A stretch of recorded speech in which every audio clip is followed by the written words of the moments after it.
अस्सलाम वालेकुम दोस्तों, 24 नवंबर 2024। चूँकि आप लोगों को पता है यह इस मंडी में ज़्यादातर लोग बाहर से आते हैं, तो आज आप देख सकते हैं हाल जी सारे जने खामोशी इख्तियार की हैं, बिल्कुल गाहक ना होने के बराबर है।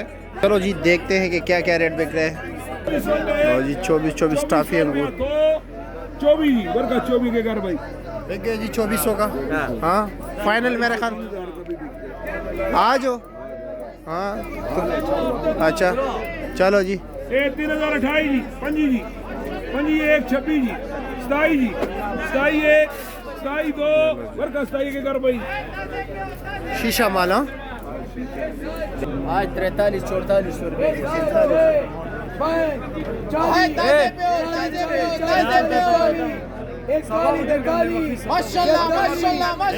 सुंदर हानी जी 4200 रुपया।